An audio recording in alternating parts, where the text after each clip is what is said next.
नमस्कार दोस्तों, आज हम आपको एक सच्ची और हैरान करने वाली घटना के बारे में बताने जा रहे हैं जो 2022 में मध्य प्रदेश के उज्जैन जिले के तराना थाना क्षेत्र में घटी। ये घटना इतनी भयावह और चौंकाने वाली थी कि पूरे इलाके में हड़कंप मच गया था। आइए जानते हैं इस घटना की पूरी कहानी। 20 फरवरी 2022 की सुबह जितेंद्र सिंह नामक एक व्यक्ति तराना पुलिस स्टेशन में आया। उसके हाथ में एक भयानक खबर थी। उसकी पत्नी भगवंती का शव, जो रात में अचानक घर से गायब हो गई थी, अब गांव के बाहर एक सुनसान जगह पर पड़ा मिला था। जितेंद्र ने इंस्पेक्टर भीमसिंह पटेल को बताया कि उसकी पत्नी के साथ कुछ गलत हुआ है। रात भर वो उसे खोजता रहा, लेकिन अब उसका शव एक निर्जन इलाके में मिला है। इंस्पेक्टर पटेल ने अपनी टीम को तुरंत घटनास्थल पर भेजा और वहां की जांच शुरू की। जब पुलिस ने शव देखा तो उसकी हालत देखकर सदमे में आ गए।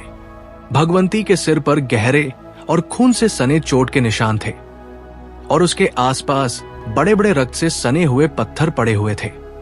ये सब देखकर पुलिस ने ये निष्कर्ष निकाला कि भगवंती की हत्या बेहद क्रूर तरीके से की गई है।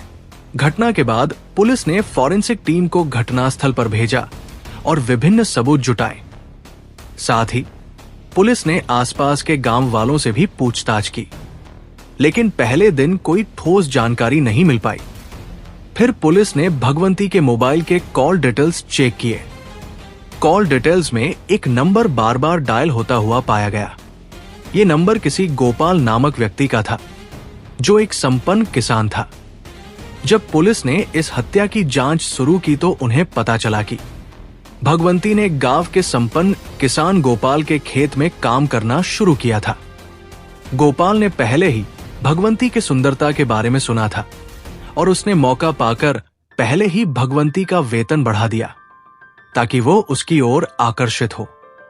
इसके बाद वो भगवंती की मदद करने लगा और समय समय पर उसकी प्रशंसा करने लगा। धीरे धीरे भगवंती उसके शब्दों में फंसने लगी। गोपाल की मदद और उसकी लगातार सराहना ने भगवंती को यकीन दिलाया कि गोपाल ही उसकी समस्याओं का समाधान कर सकता है। अंत में भगवंती ने गोपाल के सामने झुकने का निर्णय लिया और दोनों के बीच कई रिश्ते बन गए।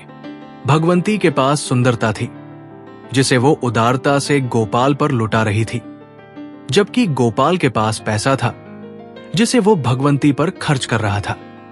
इसके परिणाम स्वरूप भगवंती का जीवन बदल गया और वो एक शानदार जीवन जीने लगी। वो अब एक बड़े परिवार में रहने लगी थी और उसकी नई जीवन शैली को देखकर उसकी बहन सास सुधा को संदेह हुआ। उसे ये पता था कि जितेंद्र की कमाई इतनी नहीं हो सकती कि भगवंती रोज नई साड़ी पहन सके और कानों में नया मोबाइल लगा सके। सुधा ने ध्यान से देखा कि भगवंती का जीवन शैली बदल चुकी थी और अब उसे समझ में आया कि ये पैसा कहां से आ रहा है। जल्द ही उसे पता चल गया कि भगवंती ये पैसे कहां से ला रही है। भगवंती सुंदर थी तो सुधा भी कोई कम नहीं थी, बल्कि उससे ज्यादा भी थी।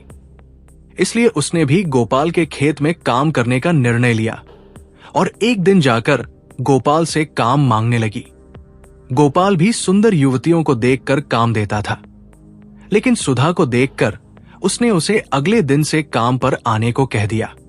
भगवंती को सुधा बिल्कुल भी पसंद नहीं थी और जब उसे ये पता चला तो उसने गोपाल से कहा कि सुधा को काम पर नहीं रखना चाहिए। लेकिन गोपाल ने भगवंती की बात को नजरअंदाज किया और कुछ दिनों बाद सुधा को काम पर रखना शुरू कर दिया। सुधा का मकसद कुछ और था, इसलिए वो भगवंती और गोपाल पर नजर रखने लगी। एक दिन जब गोपाल भगवंती को लेकर खेत में बनी झोपड़ी में गया तो सुधा ने पीछे से जाकर भगवंती को गोपाल के साथ रंगे हाथ पकड़ लिया। तो गोपाल ने अपनी जेब से बहुत सारी नोटें निकालकर सुधा को दे दी। सुधा ने नोटें लेकर हंसते हुए चुपचाप चली गई। अगले दिन गोपाल ने सुधा को अकेले खेत में बुलाया और उसके साथ भी संबंध बनाए। इसके बाद गोपाल एक दिन सुधा के साथ और दूसरे दिन भगवंती के साथ खेत में समय बिताने लगा। इससे भगवंती और सुधा दोनों एक दूसरे से नाराज हो गई। भगवंती को यह महसूस होने लगा कि अब गोपाल पहले जैसा पैसा खर्च नहीं कर रहा है। लेकिन एक सच्चाई यह थी कि भगवंती को सुधा बिल्कुल भी पसंद नहीं थी।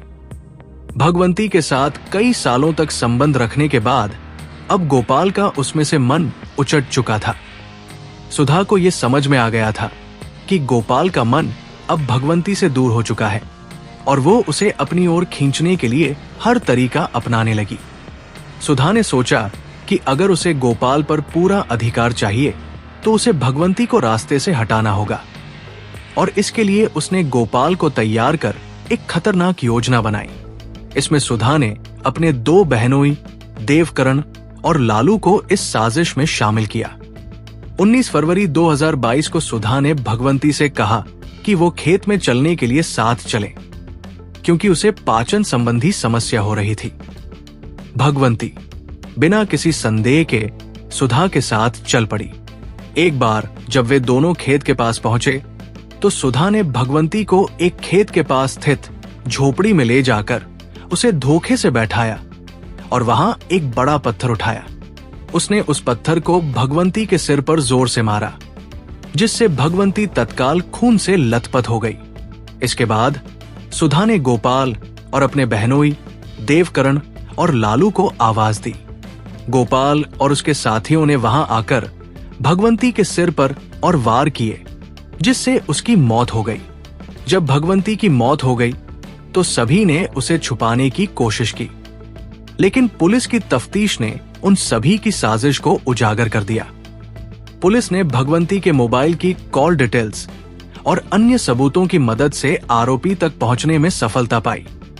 पुलिस ने गोपाल, सुधा और उसके साथियों को गिरफ्तार किया। जब पुलिस ने उनसे सख्ती से पूछताछ की तो उन्होंने अपने अपराध को कबूल किया। उन्होंने बताया कि उन्होंने मिलकर यह हत्या की योजना बनाई थी ताकि सुधा को गोपाल के साथ रिश्ते में पूरी तरह से स्थापित किया जा सके। यह हत्या पूरी तरह से एक सोची समझी साजिश का हिस्सा थी। सुधा ने यह भी बताया कि गोपाल ने भगवंती के साथ संबंध बनाने के बाद उसे अपने पास रखने के लिए बहुत प्रयास किए थे। भगवंती और गोपाल के बीच संबंध बढ़ने के बाद सुधा ने महसूस किया कि गोपाल का ध्यान अब भगवंती पर ज्यादा केंद्रित हो गया है और उसे रास्ते से हटाने की योजना बनाई थी। इस हत्या की घटना ने न केवल परिवार के रिश्तों में विश्वास को तोड़ा, बल्कि यह साबित किया कि कैसे लोभ और लालच इंसान को जघन्य अपराध करने के लिए प्रेरित कर सकता है। यह घटना पूरे इलाके में चर्चा का विषय बन गई और समाज में एक गहरी छाप छोड़ गई। दोस्तों, यह घटना बताती है कि रिश्तों में विश्वास, सम्मान और प्यार का होना कितना जरूरी है। एक छोटी सी गलतफहमी और लोभ की वजह से न जाने कितनी जिंदगियां प्रभावित होती है। इस हत्या ने यह साबित कर दिया कि हम कभी नहीं जान सकते कि सामने वाला व्यक्ति किस तरह से हमारे रिश्ते को मोड़ सकता है। आपकी इस घटना के बारे में क्या राय है? क्या आप इस पर और विस्तार से चर्चा करना चाहेंगे? कृपया हमें अपनी राय कमेंट में बताएं और ऐसी और घटनाओं के बारे में जानने के लिए हमारे चैनल को सब्सक्राइब करें।